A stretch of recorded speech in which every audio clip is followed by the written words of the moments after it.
Vamos a continuar con más en la edición de este día lunes y vámonos de inmediato en nuestra ronda de comentarios a presentar la participación de nuestro compañero Manuel Conde y Cabrera. Muy buenos días. Muy buenos días a nuestro coordinador José Luis Mendoza. Un fuerte y caluroso saludo a mis compañeros aquí en cabina, a la dirección de este medio, al equipo técnico, pero sobre todo al pueblo dominicano que siempre nos sintoniza en el programa de mayor influencia de la radio dominicana al gobierno de la mañana.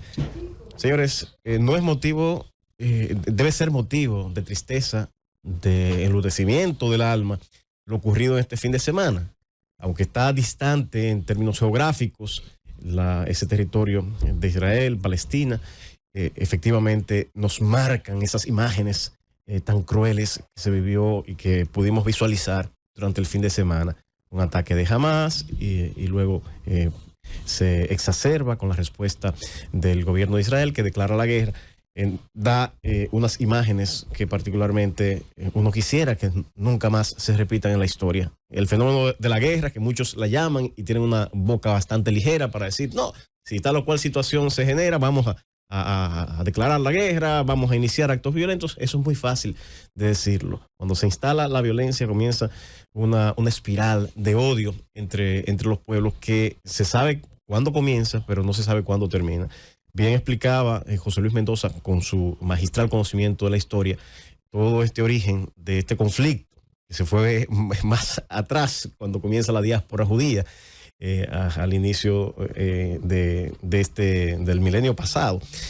Desde ese tiempo a la época ya de finales del siglo XIX, que es donde efectivamente de manera más próxima se generan los elementos que dan el matiz a la conflictividad actual.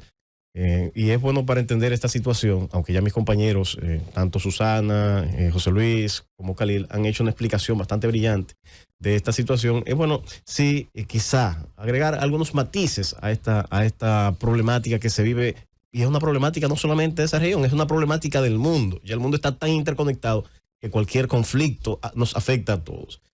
Esta conflictividad hay que analizarla desde, yo diría, entre tantos matices, dos conceptos o dos términos que son importantes. El antisemitismo y el concepto de sionismo, ambos surgidos a finales del siglo XIX. El antisemitismo es un término que surgió para explicar un fenómeno de odio hacia los grupos judíos, aunque en principio el término semitismo se refiere tanto a los judíos como a los árabes. Hijos de Sem, uno de los tres hijos de Noé. Es correcto. Entonces, aunque ese término se refiere a esa generalidad, expresa sobre todo o engloba al odio que se expresa al pueblo judío. Razones culturales, razones religiosas, razones étnicas. Y de alguna manera, con un escrito que genera a finales del siglo XIX, Wilhelm Marr, es cuando este término comienza a ser acuñado y a justificar las razones de ese odio hacia el pueblo judío.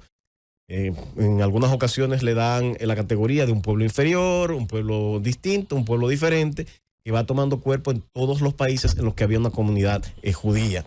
Esas comunidades en muchas ocasiones fueron maltratadas, marginadas, ni decir lo que ocurrió antes de la Segunda Guerra Mundial en Alemania con este holocausto que cegó la vida de millones de judíos. Bueno, pues nos situamos en esa época con esta creación de este concepto que, si bien no se inventa el odio hacia los judíos, de alguna manera conceptualiza ese odio, y en los países en los que había comunidades, bueno, comienza a tomar ya un cuerpo intelectual ese discurso que impulsan de odio hacia los grupos judíos. Por otro lado, ante este acoso que se comienza ya a sistematizar de manera teórica, comienza a tener una base ideológica, surge otra conceptualización, que es el concepto de sionismo. Sion es el término que se utiliza en los textos bíblicos para referirse a Jerusalén. Y a partir de este término se genera el concepto de que el pueblo judío, que está disperso en el mundo, necesita un espacio para vivir, un estado en el que residir, y ese espacio vital, ese sueño que tiene el pueblo judío, se ubica en el territorio histórico que está en torno a Jerusalén, que es el territorio de Palestina. Ese concepto se va forjando a finales del siglo XIX. Nathan Birnbaum es un periodista que crea el término y comienza con algunos escritos periodísticos que hace a generar la conceptualización, pero no es sino Theodor Herzl el que lo toma, lo acuña, hace un artículo de bastante relevancia en el año 1996, donde habla sobre la cuestión judía, explica la problemática que está sufriendo la diáspora judía en todo el mundo, el maltrato, el acoso y la necesidad precisamente de que se impulse la creación de un espacio vital, sobre todo para que se cumpla con esa necesidad de un lugar de un Estado, para que ese pueblo judío tenga un respeto. Luego, como lo citaba más temprano aquí, José Luis Mendoza, en 1897, en Basilea, Suiza, hacen la primera conferencia prosionista. Todos esos judíos dispersos en el mundo, pero especialmente los judíos de Europa, que muchos de ellos portentados con grandes influencias, con penetración importante en diferentes ámbitos de la política internacional, bueno, se congregan y trazan una estrategia.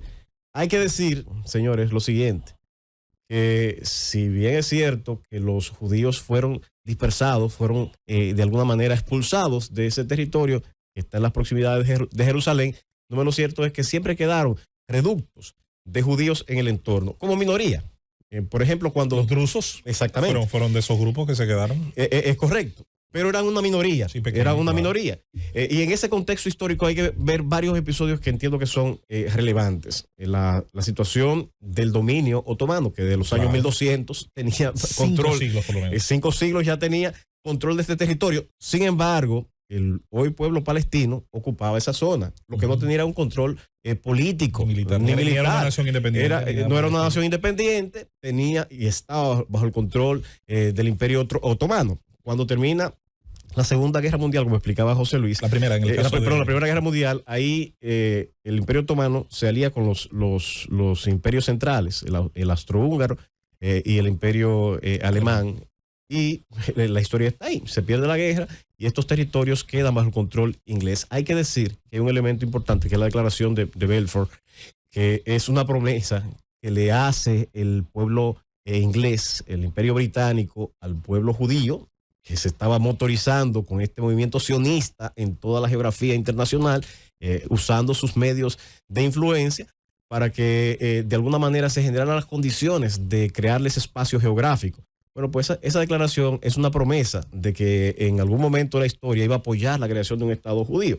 Bueno, pues cuando termina la Segunda Guerra Mundial, esos territorios que estaban bajo el control del Imperio Otomano quedaron bajo el mandato, conforme a los acuerdos posguerra, Primera Guerra Mundial, bajo el mandato de Gran Bretaña, bajo el control británico.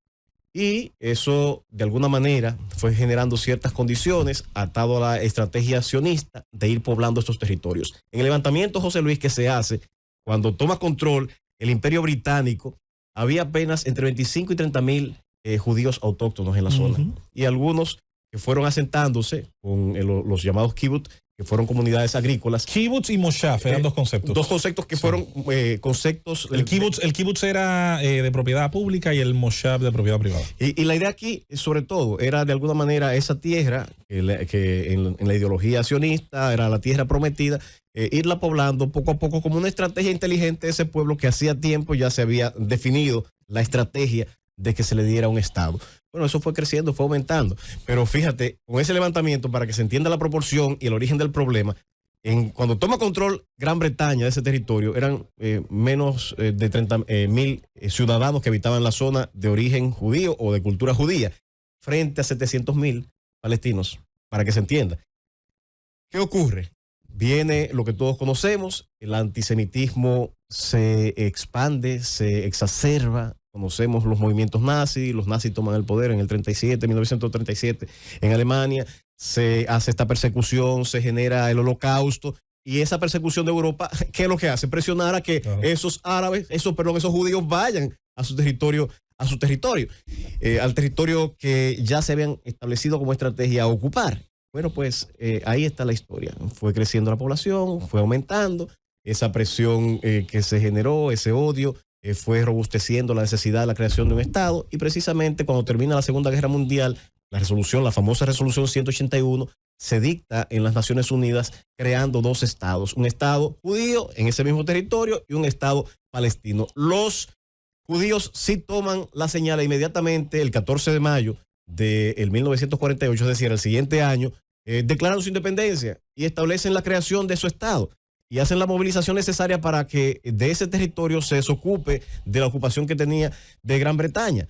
Y efectivamente del otro lado no ocurrió lo mismo. Los palestinos se negaban a ceder lo que ellos entendían era su territorio histórico. Y ahí se inicia, una vez se proclama la independencia, una guerra que produce o provoca el desalojo de los territorios que ancestralmente habían ocupado los palestinos. Y eso es lo que ha generado esta crisis humanitaria, esta guerra, este odio de estos pueblos que se reflejan en ese tipo de confrontaciones y enfrentamientos que lo que generan es muerte. Es bueno decir que si bien al inicio de su fundación Israel tuvo un origen y una legalidad con las guerras, sobre todo muchas de las que señaló José Luis, pero sobre todo la del 67, la de los 6 días, entró en un grado de violación al derecho internacional, porque ocupó territorios que no admitía esta resolución ni era bien visto por el derecho internacional. Por ejemplo, Jerusalén Este lo ocupó, ocupó el Sinaí, por igual ocupó de manera militar el territorio de Cisjordania, que es un territorio que hasta el momento había sido preservado para los palestinos. Son momentos de inflexión que de alguna manera dan algunas razones a esos movimientos, nunca a la violencia, pero sí dan algunas razones y que colocaron al Estado de Israel en un cierto estado de ilegalidad frente a la comunidad internacional. Para cerrar nuestro comentario, también en ese conflicto hay que entender lo ocurrido en el año 2005, que es la toma del control de la Franja de Gaza. La intifada. Con las diferentes intifadas, fueron varias intifadas, pero en uno de esos momentos se generó una conflictividad y uno de los grupos, el más radical Hamas, uno de los más radicales, toma control de la Franja de Gaza e inicia una escalada de violencia que ya vemos cómo ha ido derivando en situaciones de muerte.